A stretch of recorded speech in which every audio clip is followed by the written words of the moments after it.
This is Wisdom by the Sea podcast, the space for thought-provoking messages to inspire, motivate, and elevate you to live your best life. Listen as you start your mornings being present and mindful. Set the tone for your day or close out your night with words of love, affirmation, and support. Learn how to release stress and tap into the power of love. Elevate and master your mindset for a more harmonious and balanced life. It's an exciting journey as host, author, and poet Fiona Wright takes the lead. Good day, my beautiful one. I hope things are blessed in your world. Things are truly blessed in my world, and I really want to express heartfelt gratitude for the latitude of love. The last 24 hours, I came face to face with a violator, intruder, culprit, thief in my house. I'm now aware of what it means to be protected and what it means by, yea, though I walk through the valley of the shadow of death, I will fear no evil, for thou art with me. Thy rod and thy staff, they comfort me. You know the rest. Surely goodness and mercy shall follow me all the days of my life. And I'll stop there. That verse was not just a great recital piece for me, and it became a command placed upon my life to know I can undergo anything and call upon my support system that's always there. So after sharing my harrowing experience with family, neighbors, friends, and associates, the word brave kept coming up. The first one to use the word brave was the sergeant who was the first person that I spoke with after the capture of the intruder. And so while I'm sharing with him, what I experienced prior to calling the actual police to catch the thief, he said to me, "You're a brave woman." Perhaps while in the state of it just happening, what I told him was, the reason why I had to be brave is that someone came into my home. This is my safe space. And they attempted to violate the sacredness and sanctity of my home. I was super annoyed, maybe angry to a degree, but more so annoyed at the mindset of an individual or individuals who make it a mission to take, steal, rob, and violate innocent people. It made me want to defend myself, my home, and my space. It made me act accordingly. It made me do what I needed to do in the right order to, number one, survive, and then number two, to really act and defend what's mine. So yes, that looked like bravery on the outside. Calm, cool, collective, and strategic. But what it felt like on the inside was a little different. Yes, I was startled, frightened, fearful, and shocked. But all in all, I recall thinking, I'm not alone, I have support.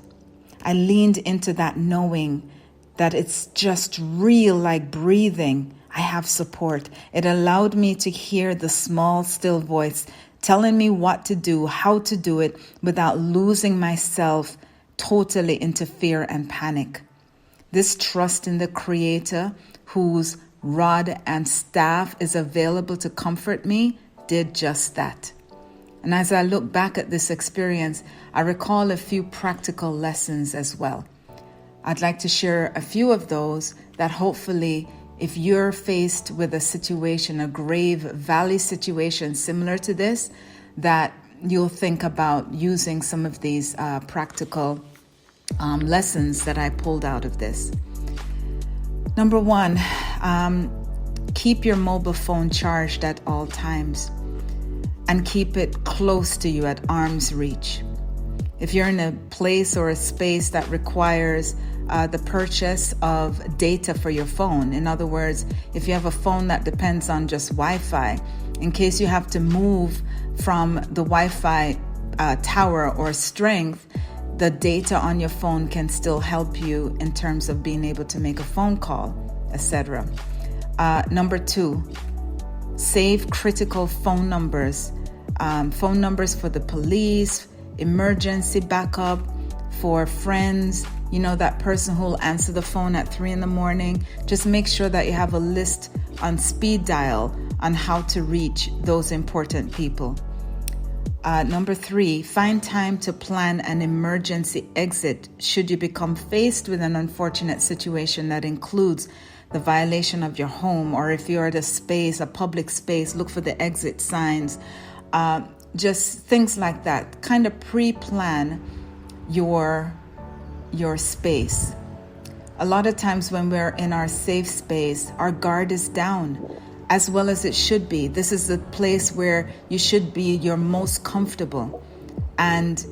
But ahead of being comfortable and vulnerable, be sure to plan out your space. Know where you can go to hide or to take cover in case something happens.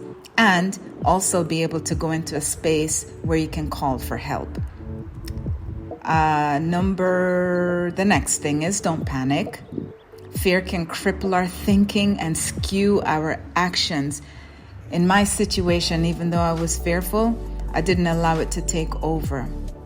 I was mindful of my breathing. I was mindful of keeping my head in the game, this ugly game that I didn't start, but I wanted to make sure I was going to win. I maintained control and I acted accordingly. The next thing is, I talk a lot about this, that you always have support. And I truly believe this to be a fact. And I know this to be true for me. And this is how I function in life in order to live at optimum level. My incident showed me just how supported I am and will continue to be. It first began with an intercession from the Spirit.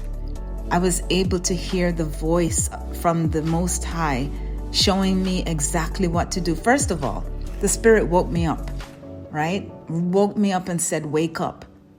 And when I woke up, I had the presence of mind to look, to see, to assess, all in matters of seconds, and to act accordingly.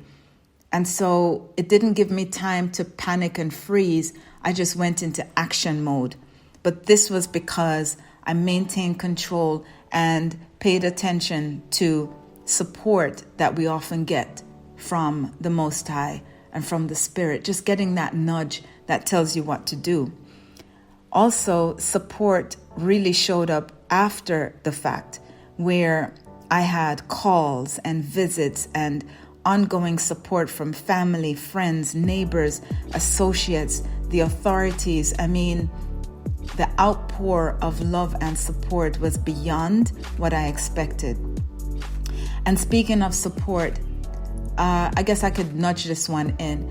Because of what seemed like bravery on the outside, I kept hearing bravery every time I spoke to somebody else, and they said, wow, you're so composed. The bravery word kept coming up, but it was more so having confidence. And so the confidence showed up as bravery. But the more confident that I became, the more confident that I am, as I expressed that to everybody else around me, that they were able to gain some confidence rather than stress and, start to worry. Because the fact is, this is not the greatest experience that anyone should have to go through.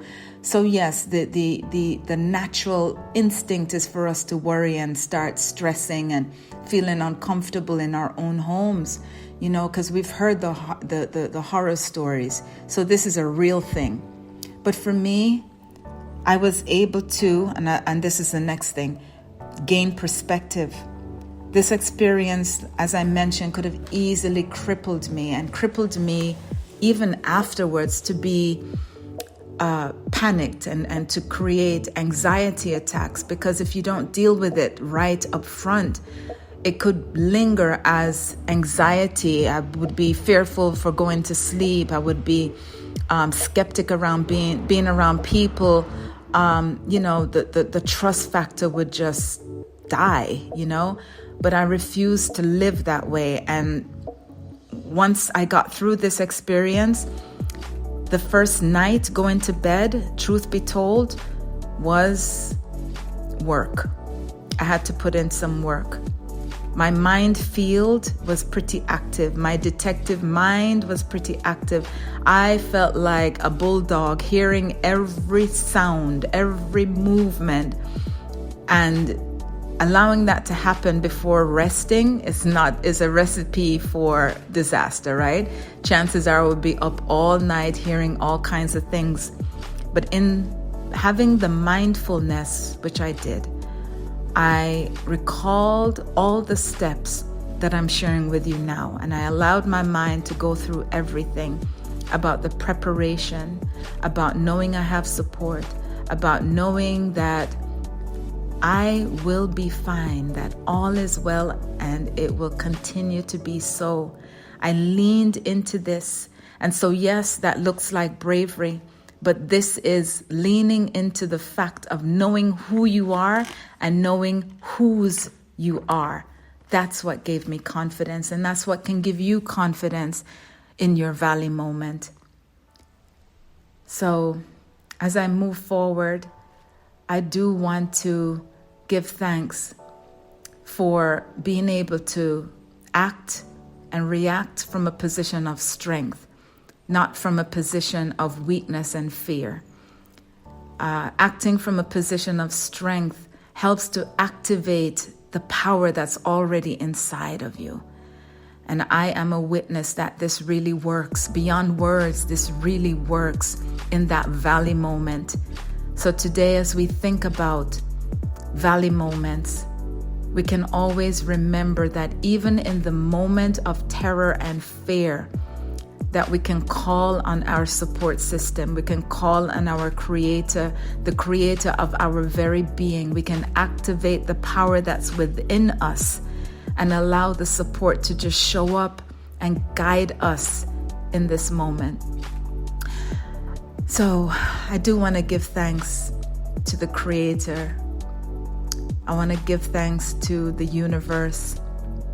I want to give thanks to the rod and staff, the staff that shows up as everything. I use everything to help me. But that just goes to show that support goes beyond. And tapping into beyond is how we get through these valley moments. So thank you for being a support system. And if you're in a valley moment, just know you can call on a support system to continue to help you get through. Yes, we survived, and we can survive valley moments. I give thanks for this message. I give thanks for wisdom by the sea. I give thanks for our guiding support of angels and our honored ancestors, which we can call on even in these valley moments. And I also give thanks for you who show up for people who need it. I am loved, and so are you. This is your sister in spirit, Fiona. I'm sending you lots and lots of love, one big love. And as always, I send you peace.